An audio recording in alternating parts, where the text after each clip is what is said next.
Welcome to the Slop Farm. Enjoy the video. You start by importing your video and separate audio into Capcut. Make sure the waveform is visible so you can identify gaps. Once done, zoom the timeline in tight, 1/4 or 1/8, so you can spot tiny silent regions. You should unlink clip audio if it's attached to video, then scrub to the first stretch of silence.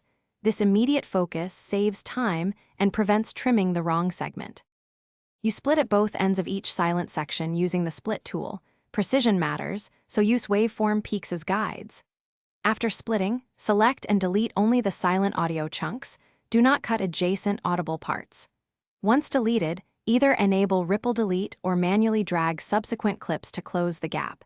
This keeps sync intact.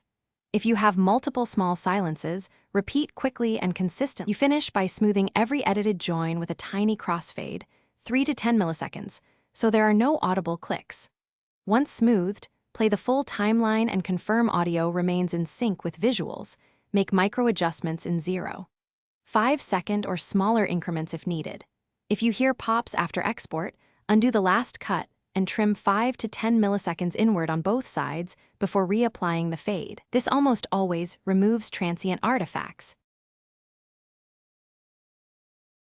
Thanks for watching. Consider subscribing if we helped you today.